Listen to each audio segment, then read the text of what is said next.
Hello everyone, कैसे हैं आप सब। एक बार पुनः सी कोचिंग क्लासेस पर स्वागत है। ऐसे बच्चे जो इंग्लिश मीडियम से हैं, सबसे पहली बात बता देना चाहता हूं कि हिंदी मीडियम का जो भी मैं इंपॉर्टेंट क्वेश्चन है बच्चों प्रोवाइड कर दिया हूं और हिंदी मीडियम का लगातार सोल्यूशन भी दूंगा।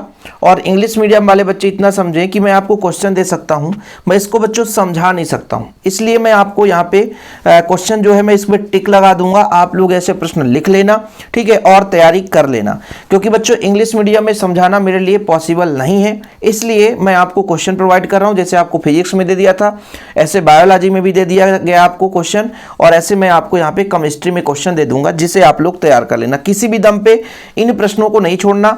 मैं आपको प्रश्न देने से पहले मैं एक चीज क्लियर कर देना चाहता हूं कि ऐसे क्वेश्चन जो मैं देता हूं, इन प्रश्नों को आपको नहीं छोड़ना है, बाकी एक्स्ट्रा में जो पढ़ोगे वो अच्छी बात है।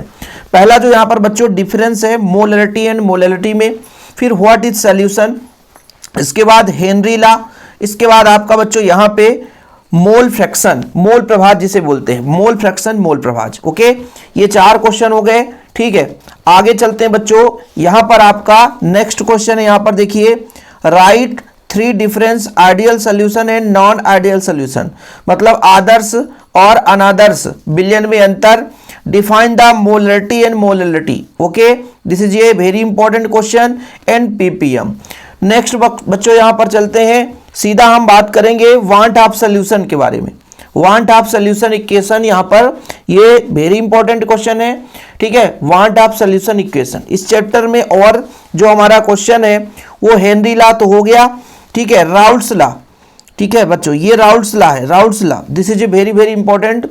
आप लोग स्क्रीनशॉट ले सकते हैं क्वेश्चन का, ठीक है। बाकी बच्चों और एक्स्ट्रा पढ़ना है तो आप पढ़ सकते हैं। जैसे मान लीजिए आपका यहाँ पे धनात्मक विचलन ऋणात्मक विचलन यदि आपको तैयार करना है तो कर सकते हैं, ठीक है। बाकी कभी कभी ये आ जाता है आइसोटोनिक सॉल्यूशन यानी सेमी परमेबल मेम्ब्रेन, मतलब यहाँ पे ये क्वेश्चन पूछ दिया जाता है। बाकी आप लोगों की इच्छा है कितना पढ़ रहे हो भाई साहब, इसके अलावा भी जितना पढ़ना चाहो पढ़ सकते हो, ठीक है। तो जितने भी क्वेश्चन मैंने दिया इधर का बिल्कुल आप मत छोड़ना, क्योंकि यहां से क्वेश्चन पूछा ही पूछा जाएगा, क्लियर ही है, ठीक है। और जैसे यहां से इसके न्यूमेरिकल्स क्वेश्चन पूछ दिए जाते हैं, जैसे ये जो आपका हिमांक अवनमन और क्वथनांक उन्नयन होता बच्चों, जैसे फ्रीजिंग पॉइंट है ना, डिप्रेशन कांस्टेंट, एक ये क्वेश्चन है, और एक आपका होता है बॉइलिंग पॉइंट, ठीक। तो ये 2 क्वेश्चन भी काफी महत्वपूर्ण है।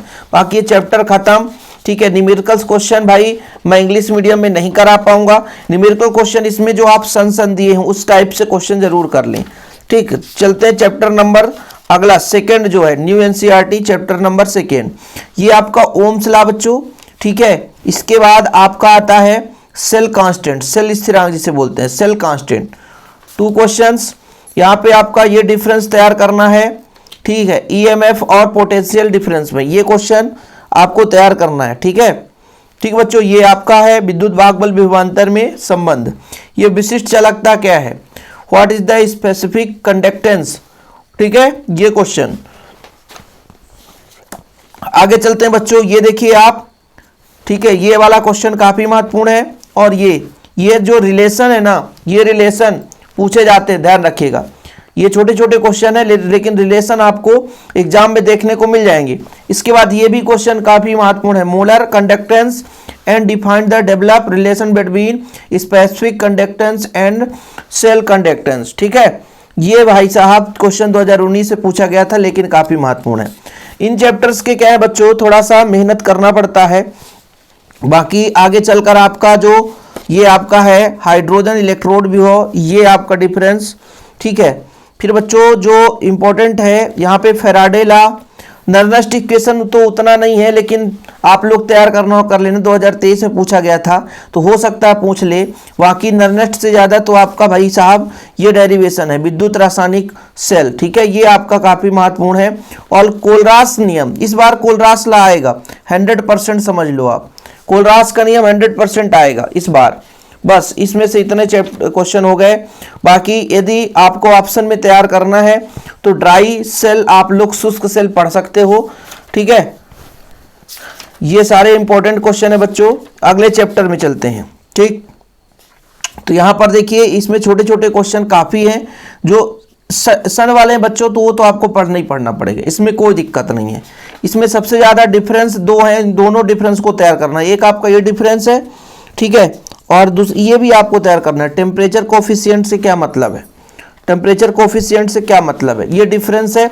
और एक डिफरेंस ये है बच्चों, एक ये डिफरेंस है, rate of reaction, rate constant, ये और फिर आपको ये प्रथम कोटि का अर्धायुकाल, और आपका जो यहाँ पर देखिए what do you understand by order of reactions, ठीक है, गिव एक्सप्लेन, 2023 में पूछा गया था। इसके बाद आपका यहाँ पर जो ऑर्डर आता है बच्चों, रेट कांस्टेंट निकालना है, फर्स्ट ऑर्डर सेकेंड ऑर्डर, तो ये चीज़ें आप लोगों से वैसे भी बनता है यार, ये चीज़ निकालना बहुत आसान है, देखिए 2023 में पूछा गया था, ठीक। और इसके बाद आप 2022 वाले क्वेश्चन है उनको तो आपको छोड़ना नहीं है किसी भी तरीके से। प्रथम कोटि अब क्रिया के लिए व्यंजक यदि नहीं बनता है तो कोई बात नहीं, लेकिन उसका अर्धायुकाल जरूर पढ़ लेना, ठीक है, अर्धायुकाल जरूर पढ़ लेना। फिर आपका ये आर्हेनियस इक्वेशन पढ़ लेना, ठीक। चलिए आगे चलते हैं अगले चैप्टर पर, जो हमारा D and F block elements है बच्चों। तो इसमें जो है छोटे छोटे क्वेश्चन ज़्यादा आएंगे, इसलिए मैं आपको इसमें ज़्यादा क्वेश्चन नहीं दे पाऊंगा, क्योंकि यहाँ पे बच्चों फैक्ट वाले क्वेश्चन पूछे जाते हैं। लेकिन फिर भी इसमें दो डिफरेंस तो आपको तैयार करना, डी ब्लॉक और एफ ब्लॉक में। दूसरा जो डिफरेंस होता है आपका लेंथेनॉइड और एक्टिनॉइड, ये दो डिफरेंस काफ़ी महत्वपूर्ण है बच्चों, और ये भी क्वेश्चन काफ़ी महत्वपूर्ण है। तो ऐसे 2-3 क्वेश्चन है जिनको तैयार करना, बाकी छोटे छोटे क्वेश्चन हैं। तो इन चैप्टर्स में ना क्वेश्चन बताना काफ़ी कठिनाई वाली बात हो जाती है। एक होगा बच्चों लेंथेनॉइड संकुचन, ठीक है, ये आपका है, देखिए ये आपका reasons, what is the lanthanoid contraction, ये आप लेंथेनॉइड संकुचन जिसे बोलते हैं, this is a very very very important, okay. तो यहाँ से जो क्वेश्चन है बच्चों 2-2 अंक वाले हैं, तो ये आपके ऊपर डिपेंड करता है कि आप किस तरीके से पढ़ते हो। इसमें जो हिंदी में है ना, मैं एक ही लेक्चर में पूरा चैप्टर करा देता हूँ, 1 घंटे का लेक्चर रहेगा हिंदी मीडियम वालों के लिए, पूरा लेक्चर खत्म, अच्छे तरीके से क्लियर हो जाएगा। तो ये आपका chelate ligand, give the importance chelate, chelate ligand आपका है, व्हाट इज द लिगेंड, ठीक है, लिगेंड से क्या तात्पर्य है, और कीलेट लिगेंड को आप समझाइए। इसके बाद आपका जो अगला प्रश्न है बच्चों, ये कोऑर्डिनेशन नंबर, ठीक है, कोऑर्डिनेशन नंबर कैसे निकालेंगे, ठीक है। और आयुपेशी नोमेनक्लेचर, जिस बच्चे से आयुपेशी इस चैप्टर से बन रहा है ना, वो कुछ भी ना पढ़े तो भी चल जाएगा, आयुपेशी नोमेनक्लेचर, ठीक है। द्विक्लबड़, संकुल लबड़, कम्प्लेक्स कंपाउंड और डबल साल्ट, द्विक्लबड़, ठीक है। इसमें से ये क्वेश्चन काफी इंपॉर्टेंट है, जाइसे साल्ट, फेरोसीन, ठीक है, और ये आपका प्राइमरी एंड सेकेंडरी वैलेंसी, ठीक। Effective atomic number, what is the effective atomic number, ठीक है बच्चों, ये देख लीजिए आप लोग, ये 2023 में पूछा गया था, 2023 में ये क्वेश्चन किसी भी दम पे नहीं आएगा, बताया ना, एक आध क्वेश्चन ऐसे आते हैं कि वो आप लोग नहीं पढ़ते हैं और वही चीज पूछ देता है, ठीक है। बाकी आप लोगों को यहाँ पे मैं बता देता हूँ, जैसे मान लीजिए यहाँ पर एक्सप्लेन ज्योमेट्री आइसोमेरिज्म, जो आपका कोऑर्डिनेट कंपाउंड है उसके आइसोमेरिज्म आप सब पढ़ लेना जितने भी होंगे, जैसे ऑप्टिकल आइसोमेरिज्म है, यहाँ पर आपका जियोमेट्रिकल आइसोमेरिज्म है, जो भी आइसोमेरिज्म है जितने भी, वो सब पढ़ लेना बच्चों, ठीक है। और आप एक स्ट्रक्चर वाला कैसे रंगीन आयन बनाते हैं वो ज्यामिति पढ़ लेना, ठीक। चलिए इसके बाद हम अगले चैप्टर में चलते हैं, नेम वाले रिएक्शन आपको पढ़ना है, जैसे सेंडमेयर रिएक्शन, सेंडमेयर रिएक्शन आपको पढ़ना बच्चों, नेम वाले रिएक्शन एक भी नहीं छोड़ना है, जैसे फिटिंग रिएक्शन हो गया, ये काफी, नेम वाले रिएक्शन से एक भी नहीं छोड़ना आप लोग, ठीक है। ये सेटजेव रूल्स क्या है, ठीक है, नेम वाले हुंसडीकर रिएक्शन है ना, ये आपका भाई साहब जो नाम वाले रिएक्शन है आपको बिल्कुल नहीं छोड़ना पड़ेगा, अभी से बता रहा हूं भैया, फ्रीडल क्राफ्ट रिएक्शन है, ठीक है, ये वाला काफी इंपॉर्टेंट है, रिएक्शन ऑफ द क्लोरोबेंजीन, हाँ क्लोरोबेंजीन का रिएक्शन, 4 रिएक्शन पूछा जाता है। इसके बाद SN1 SN2 अभिक्रिया काफी बार पूछा गया है, ध्यान रखिएगा ये। इसके बाद आपको यहां पर समझाना है, ठीक है, ये वाला क्वेश्चन DDT और BHC, ये तो आपके टॉप क्वेश्चन है, DDT और BHC, ठीक है। बाकी इस चैप्टर का लगभग क्लोरोफॉर्म के अलावा कुछ बचा नहीं है। ये एक आपका हेलोएल्केन हेलोएरीन्स का रीजन्स बताना है, ठीक है। फिर ये आपका क्लोरोफॉर्म आ जाता है, ठीक है, क्लोरोफॉर्म बच्चों, क्लोरोफॉर्म, ओके। ये सारे क्वेश्चन हैं। अब यार क्वेश्चन तो बहुत सारे हैं, लेकिन जो मैं बता रहा हूँ उतना बिल्कुल तैयार करके ही जाना है। इस चैप्टर में जब चलते हैं तो लुकास रिजेंट आ जाता है। इसके बाद हमारा क्वेश्चन पहुंचता है रीमर टीमेन में। ये नाम वाले रिएक्शन से इनको नहीं छोड़ सकते आप लोग किसी भी दम पे। टिक लगा दिया ना, नाम वाले रिएक्शन बिल्कुल नहीं छोड़ना, किसी भी दम पे नहीं छोड़ना नाम वाले रिएक्शन बच्चों, ठीक है। वैसे ये आपका विक्टर मेयर परीक्षण उतना महत्वपूर्ण है नहीं जितना कहते हैं आप, लेकिन एल्कोहल और फिनाल में अंतर इस बार देखने को मिलेगा। देखते रहिएगा, कल यही ना आ जाए विकृतीकरण एल्कोहल से क्या तात्पर्य है, ये विकृतीकृत एल्कोहल फिनाल में डिफरेंस, ठीक है। चलिए लास्ट चल रहा, फटाफट आप देखते चलो। ये वाले रिएक्शन आप पढ़ लेना थोड़ा सा, ठीक है।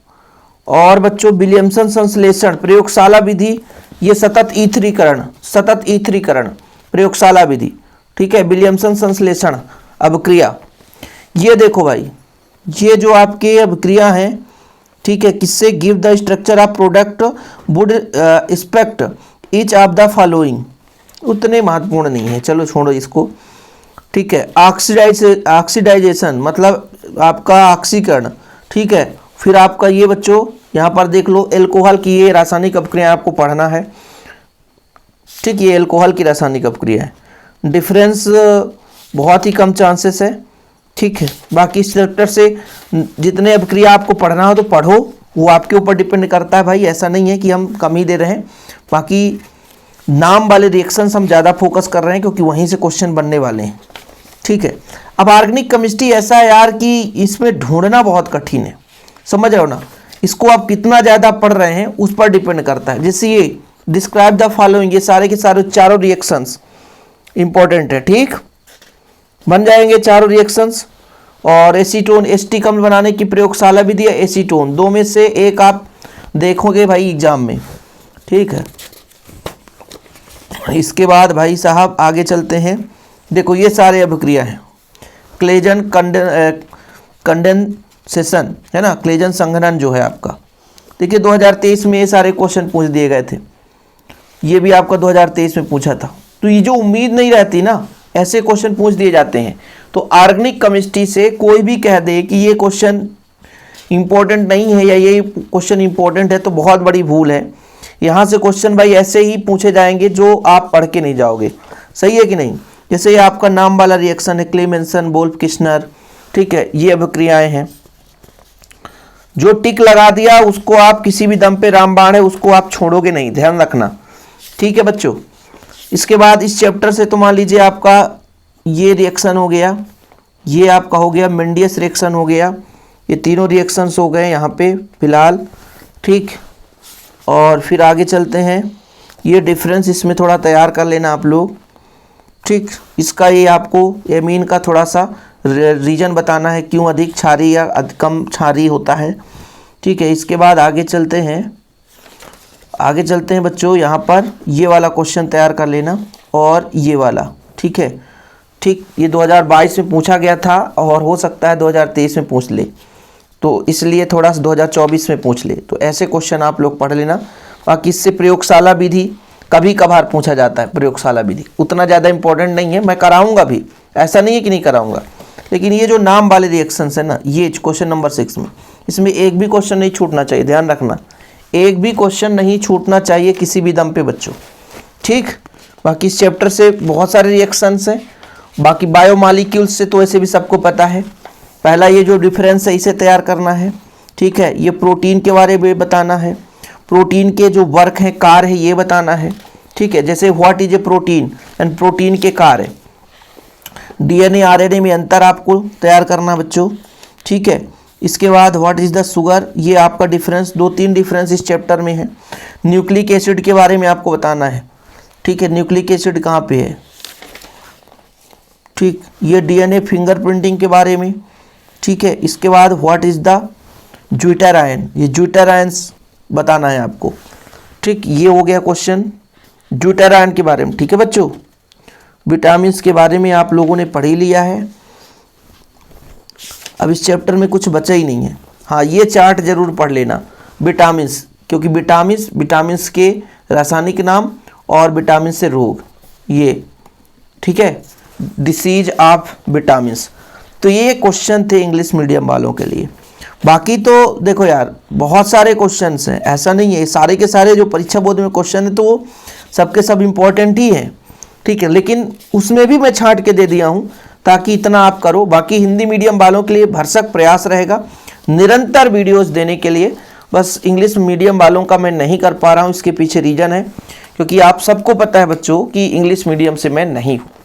और आप लोगों का प्यार सपोर्ट बना रहे, चैनल को सब्सक्राइब कर देना, ठीक है, शेयर करना। वैसे भी इंग्लिश मीडियम वाले देख के जाएंगे, चैनल सब्सक्राइब नहीं करेंगे, इसके पीछे रीज़न है क्योंकि जानते हैं पढ़ाएंगे तो है नहीं सर हमको, तो केवल देख लेते हैं, क्यों चैनल सब्सक्राइब करें। चलिए कोई बात नहीं है, जैसा भी लगे आपको, बट इतना तैयार जरूर कर लेना। जय हिंद, वंदे मातरम।